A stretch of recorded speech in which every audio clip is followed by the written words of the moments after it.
Om Anjaneyaya Vidmahe Vayuputraya Dhimahe Tanno Hanumat Prachodayad. Om Shri Kesari Sandanaya Namaha. Chapter 3. Kesari Putra, son of Kesari. The Puranas give graphic pictures of the many lokas, or astral realms where dwell different types of beings. The apsaras were celestial dancers and normally lived in Indra's court. Punchikasthala was one such apsara. As a child, she was adopted by Brihaspati, the guru of the gods, who took her to his own ashrama and brought her up as his daughter. She had a highly spiritual nature and was sweet and kind to all. Even as a child, she busied herself collecting flowers for his puja and making herself generally useful to all. Thus she grew up in this background of spirituality, where she hardly ever saw any young men, and certainly none who were not spiritually inclined. She was as sweet and untouched as one of the flowers that blossomed in the ashrama gardens. She never wandered beyond the precincts of the ashrama, so she had no idea of the normal behavior of young people. Thus she grew up totally untouched and unaware of human nature. At the age of 17, she was a raving beauty, but had no idea of her own charms. One day, as chance would have it, she wandered beyond the boundaries of the ashrama into the forest in order to pick better flowers and thus please her father. Just then her gaze was transfixed by the sight of some Gandharvas who were sporting in the lake and jousting with each other. Never had she seen such handsome bare bodies. Her whole body flamed with desire when she beheld these beings. Her upbringing was totally forgotten. The flowers she had collected fell unheeded from her hands, and she sat spellbound, watching the play of these celestial beings. She yearned with all her heart to get such a being as her husband. In the evening, Brihaspati noticed her absence and went in search of her. He was shocked to see her standing mesmerized by the erotic scenes that were being enacted in front of her eyes.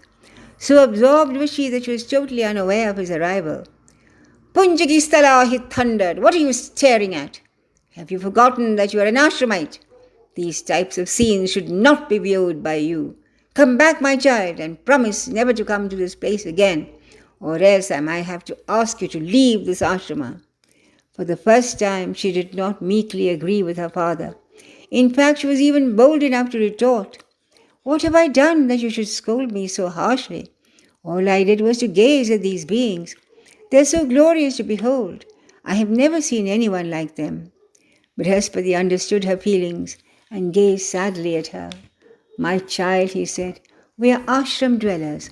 Our only aim in life is to attain self-realization. The life of the normal ego-centered individual is shunned by us. But I realize your weakness. You are young and perhaps unable to overcome your feelings for a family life. Let it be. I will send you to the mortal world, where you will be born as a monkey. In the short span of the life of a monkey, you will be able to assuage your desire for sex. After that, you will be able to renew your original form and return to this world." Punchikasthala fell at his feet and begged him to retract his curse. Brihaspati looked fondly at her and said, "The curse of a saint is always a blessing. It is always meant to fulfill a deep divine purpose. And my curse is no exception to this rule. You will be the mother of a male monkey who will be glorified in the whole world as the greatest of all bhaktas. He will be renowned for his valor, intelligence, and adherence to dharma. He will be the supreme devotee of Lord Vishnu in his avatara as Rama, king of Ayodhya. The moment he is born, you will regain your former body and be able to return to these heavenly regions."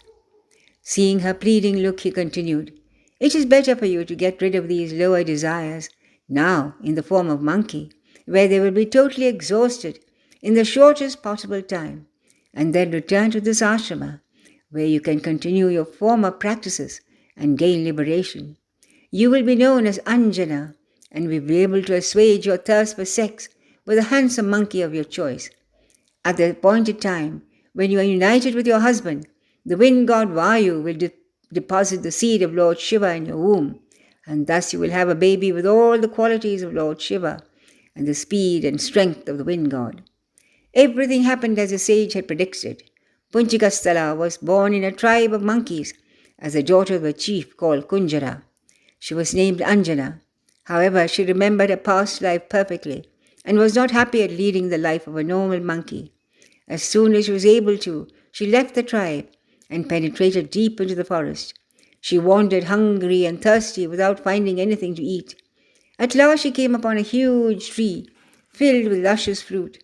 She jumped up the tree, but just as she stretched her hand to pluck the fruit, she heard an ethereal voice. Anjana, you should not eat anything until you have bathed and said your prayers. You have come to this forest with a purpose. In order to fulfill this, you should live the life of an anchorite. Do tapasya to Lord Shiva and Parvati to give you a wondrous son and deliver you from your curse. Anjana was glad to follow this advice from a divine source. From that day onwards, she strictly adhered to the life of an anchorite. She would get up early in the morning, take her bath, and sit meditating on the divine couple, Shiva and Parvati. It was only after doing this that she would pluck the fruits and leaves of the trees to assuage her hunger. One day she was rudely awakened from her austerities by a hideous noise. The whole forest seemed to be in a state of unrest. Birds were screaming and flying around in fear, and even the animals in the forest seemed to be running for their lives. Suddenly she saw the enormous figure of a Rakshasa standing in front of her. Trembling with fear, she started to get up and run, but the creature accosted her. "Oh, beautiful one," he roared, "why are you running away from me? I will not harm you. My name is Shambasadan, and I am the king of this forest. However, I am prepared to marry you and give you everything you desire. Come close to me and let us make love. Life is too short to waste time doing useless austerities." With this profound pronouncement, he made a lunge at her. Anjana escaped his clutches and ran for her life. Since she was a monkey, she could swing from branch to branch, but her sinister suitor was not to be put off so easily. He was so huge that he trampled over trees and bushes in hot pursuit. Half crazed with fear, Anjana cried out to her guardian deity to save her from this new calamity. To her amazement, just as he made a lunge to catch her, he was felled to the spot. She was astonished at his miraculous reprieve, and went to investigate. He was really dead. She saw a huge cobra slithering off. Just then a voice warned her that Shambasadan was only unconscious and might recover soon. She bent over, peered at his face, and saw signs of life. Not waiting to investigate further, she ran deeper into the forest. At last, tired and desperate, she came upon an ashrama. She threw herself at the mercy of the anchorites there and begged them to save her from this predicament. Seeing her distress, they gave her water to drink and told her to take refuge there.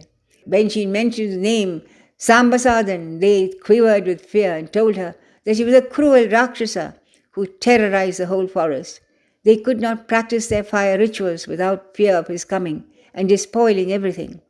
The only one who is capable of vanquishing him is a heroic monkey called Kesari. Hearing this, Anjana prayed to her favorite deities to send Kesari and enable him to kill the Rakshasa who was harassing all the ashramites and holding the forest in thrall. She spent the night in prayer. It is said that Kesari had once killed a mighty elephant that was troubling the sages and hermits. That is how he got the name Kesari, which means lion. He was also called Kunjarasodana, the elephant killer. The next morning, the whole ashrama came to life, and all of them felt some new hope in their breasts. They started to prepare their morning rituals, their yajnas and their yagas. These were Vedic rites in which offerings were made into the blazing fire, accompanied by mantras and secret incantations for the well-being of the world and for their own spiritual progress. They were a bit worried about starting it, since Sambasadan came very often to put an end to their rites. They were waiting anxiously, not knowing whether to start or not, when a mighty monkey came into their midst. He was tall and handsome and looked as if he were capable of routing anyone. He told them not to fear, but to start their rituals, and he would guard them as he had done of yore. He looked inquiringly at the newcomer in their midst, and the rishis introduced Anjana to him. This was the hero Kesari, about whom they had told her. She took an instant liking to him, and felt that he was truly capable of saving all of them, from the scourge of the Rakshasa. Without further ado, he jumped onto one of the trees and stayed hidden behind the leaves. Just then there was a tremendous uproar and the whole forest became petrified. The birds squawked and flew hither and thither. The deer ran off in different directions, not knowing where to flee. Suddenly the hideous form of the Rakshasa appeared. Immediately he spied Anjana shaking with fear and trying to hide in a corner of the compound. Putting out a huge hairy hand, he caught her and pulled her towards him. He was reeking of stale blood and sweat, and she shivered with disgust as he drew her closer. In a disgustingly intimate voice, as if to seduce her, he said beguilingly, "Ah, my little dove, why do you try to flee from me? Don't you know I'm crazy about you? You can never escape me. I'll follow you to the end of the world if necessary. Come, let us go away and we will live in luxury and happiness. These cowards don't have the power to save you, but I'll protect and guard you always." The terrified Anjana shrieked and cried out, "Save me, save me! Is there no one who can save me from this beast?" "God himself is helpless before me, so who can save you now?" Just at that moment, the mighty Kesari jumped out of the tree with a loud roar and landed right in front of the Rakshasa. "Oh, Sambasada!" he roared. "If you value a life, let go of the girl." Hearing this, Ambasadana put Anjana to the ground and said, "Oh, are you the one who has come as a protector? I'll make mincemeat of you first and deal with her later." Taking this opportunity, Anjana ran into the hermitage and closed the door. The Rakshasa laughed long and loud as he saw Kesari standing before him with an arrow fixed to his bow, ready to let fly at him. "Oh, you stupid monkey," he said. "Are you so presumptuous to suppose that you can save this girl and the ashramites? I'll make short work of you and the ashrama and then make off with the girl." So saying, the Rakshasa plucked a huge tree from the forest and threw it at Kesari. The latter immediately split the tree in midair with his arrow and felled it to the ground before it could cause any damage. This infuriated the Rakshasa, who uprooted a small mound nearby and hurled it at Kesari. Once again, Kesari shattered the mound with his arrow. The Rakshasa couldn't believe his eyes. He flew at the monkey as if he would throttle him with his bare arms. Kesari rained a whole host of arrows at him. The latter knew that he had met his match, so he resorted to his magic tricks and took on the form of a maddened elephant. He caught the flying rishis and threw them around, destroyed their ashrama and defiled the Yajna-kund. Anjana saved herself by hiding in the hollow of a huge tree. All that time, Kesari had been raining arrows at the mad elephant, but they merely grazed the skin of the animal and fell to the ground. The enraged Pakidam now turned his full fury on him. He plucked the blow from him and stamped on it. Kesari immediately took the form of a little monkey and flew into the air. He landed with great force at the forehead of the elephant. This is supposed to be an elephant's weakest point. He then proceeded to pound this tender point with adamantine fists. Try as he might, the elephant could not shake off the little monkey, who was hammering on his weak point with such force. So he immediately changed his form back to that of a Rakshasa, plucked off the monkey and dashed him to the ground. Kesari regained his normal stature and started pelting the demon with his arrows. Even though blood was oozing from the wounds, he seemed to be completely unaffected and laughed in scorn. Anjana felt desperate and mentally begged Lord Shiva to save Kesari. Immediately she felt a response. Shiva told her that Rakshasa could not be killed with anything but his own blood. She asked how this could be managed. The reply was that she could think of a ruse herself. She cogitated deeply on the matter. Suddenly she spied an arrow that had fallen a little distance from the place where the two heroes were engaged in a desperate battle, which they both knew would be a fight to the finish. She could see that Kesari's strength was flagging. Spurred by this, she crept forward, rescued the arrow, and smeared it with the blood that had fallen from the Rakshasa. Now she was on the lookout for an opportune moment to pass this to Kesari. The demon now assumed the form of a gigantic buffalo and came with lowered horns to gore Kesari. The latter immediately fixed 2 arrows on his bow and aimed them at the buffalo's eyes. It was a real bullseye, and the buffalo reeled and bellowed in pain. Anjana took this opportunity, rushed to Kesari's side. She whispered Samba Sadhana's secret to him, gave him the blood-speared arrow, and told him to shoot the arrow at the earliest opportunity. By this time, the demon had realized that his best bet would be to discard the buffalo form, and with it the fatal injury to his eyes. Anjana hardly had time to run off when Sambasadhana rushed at Kesari, shouting imprecations all the while.